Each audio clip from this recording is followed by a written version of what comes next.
Good morning dear students. Gayatri college के YouTube channel पर सभी विद्यार्थियों का स्वागत है।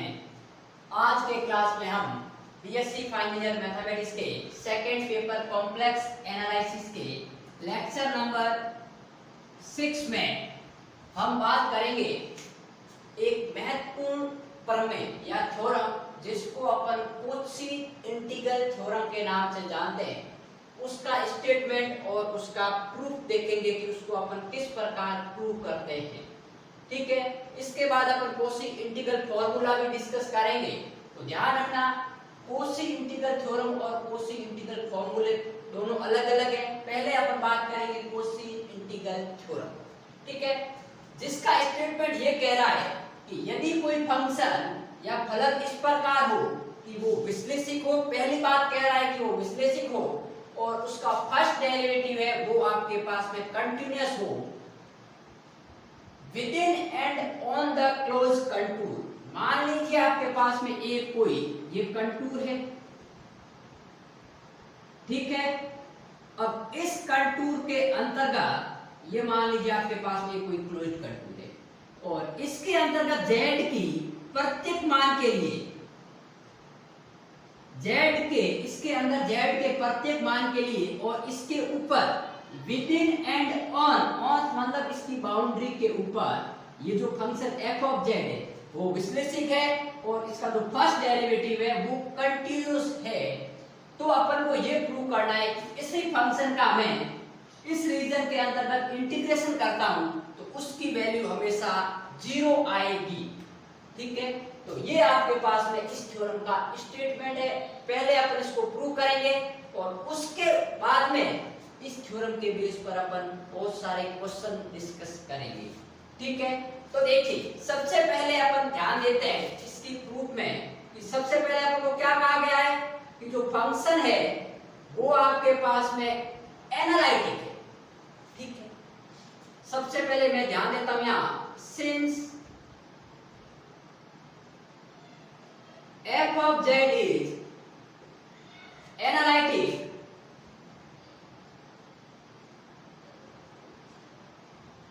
then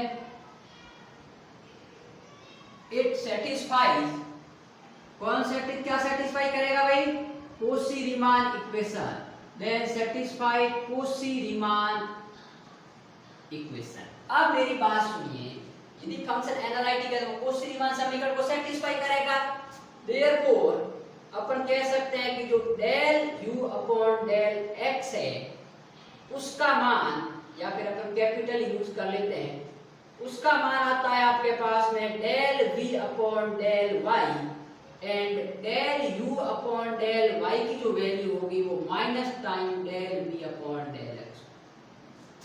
इसको मैं देता हूं समीकरण नंबर 1। ये तो पहली कंडीशन अपन को गिवन है कि फंक्शन एनालिटिक है। इट मींस ये कोशी रीमान समीकरण को सेटिस्फाई करेगा और ये कोशी रीमान समीकरण।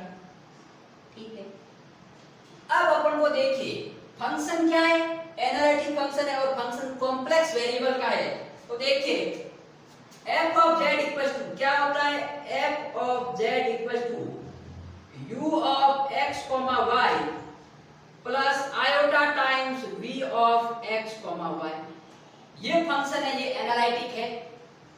एंड z इक्वल टू क्या है आपके पास में, कॉम्प्लेक्स नंबर या कॉम्प्लेक्स नंबर का फंक्शन है। तो इंप्लाइज दैट यहां पर आपके पास में जो dz होगा वो क्या होगा, dx plus iota of dy होगा नहीं होगा, ये अपन पहले सब डिस्कस कर चुके हैं। अब अपन को क्या करना है, अपन अपने मेन मुद्दे पर आते हैं कि अपन का जो इंटीग्रेशन अवर क्लोज कंटूर सी, मैंने कंटूर की पहले डेफिनेशन बताई थी। ठीक है, और उसके अंतर्गत f ऑफ z dz का मान है वो आपके पास में 0 होना जरूरी है। तो पहले आप फर्स्ट लेक्चर देखोगे तो आपको कंटूर की डेफिनेशन समझ में आएगी कि उसके लिए पहले तो वो जॉर्डन कर्व होना जरूरी है और जॉर्डन कर्व होने के लिए अपन ने क्या कहा था कि वो मल्टीपल पॉइंट नहीं हो और वो एक कंटिन्यूअस आर्क हो। ठीक है, तो जो जॉर्डन कर्व होगा उस जॉर्डन कर्व के लिए आपके पास में वो जो जिस रीजन के अंतर्गत जिस आर्क के अंतर्गत आएगा वो आर्क है वो रेगुलर आर्क हो। तो इस प्रकार का जो आपके पास में क्लोज रीजन बढ़ेगा उसको अपन कंटूर कहेंगे। ठीक है, तो देखिए फर्स्ट लेक्चर में मैं कंटूर की डेफिनेशन बता चुका हूं।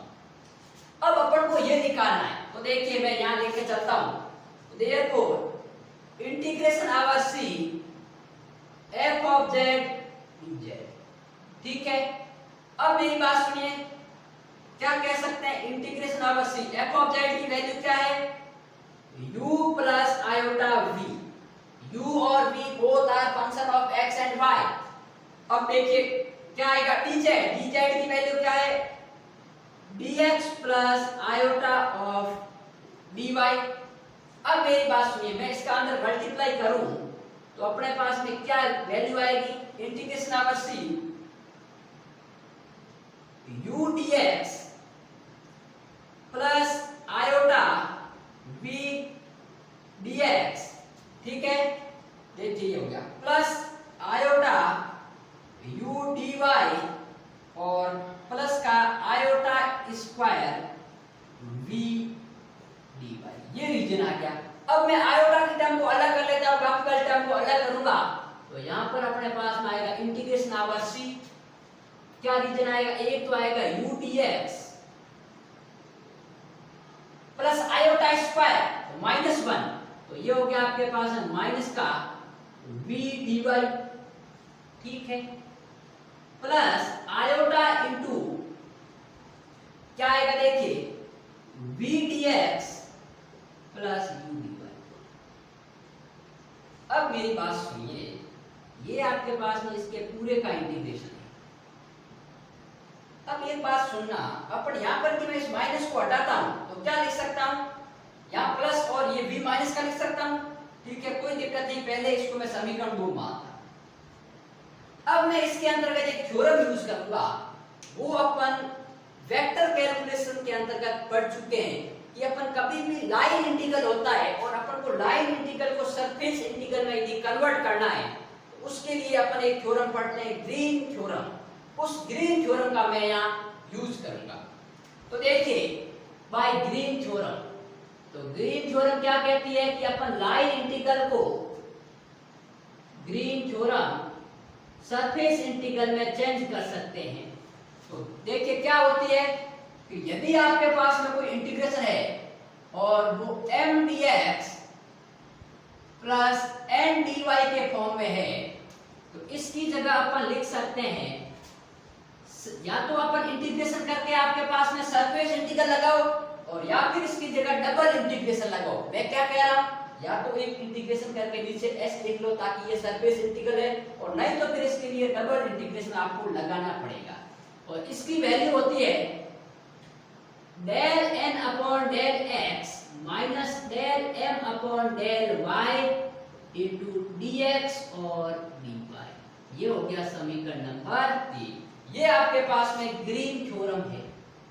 अब मेरी बात सुनिए, इस थ्योरम को मैं यहां अप्लाई कर सकता हूं, क्योंकि देखिए u का मान m dx और dy n का मान क्या है, -v है, और यहां पर देखिए m का मान v और n का मान u। ठीक है, तो ये थ्योरम मैं इसमें अप्लाई करने पर यूजिंग 3 in 2। ठीक है, तो देखिए अपने पास में क्या आता है, using equation 3 in equation number 2, तो आपके पास में क्या आएगा, देखिए वी गेट, अपन यहां प्राप्त करेंगे integration over C F of Z D Z बराबर, देखिए आपके पास में आएगा सरफेस इंटीग्रल, या फिर इसको डबल इंटीग्रेशन लगा सकते हो, मैं कह रहा हूं। तो अब देखिए अपने पास में del n upon del x, तो n क्या है आपके पास में, ये जो dy का कोफिशिएंट है। अब देखिए सबसे पहले del n upon del x, तो यहाँ पर n क्या है, dy का कोफिशिएंट, यहाँ dy का कोफिशिएंट क्या है, माइनस का भी है। ठीक है, तो ये हो गया आपके पास में माइनस का del v upon del x और बीच में माइनस डेल m क्या है, dx का कोफिशिएंट तो u, तो ये हो गया आपके पास में del u upon del y। ठीक है, अब मेरी बात सुनिए, इनटू क्या होगा, dx dy, ये हो गया dx dy। ठीक है। अब देखिए मैं थोड़ा सा इसको सही लिख देता हूँ ताकि आपको समझने में दिक्कत नहीं रहे।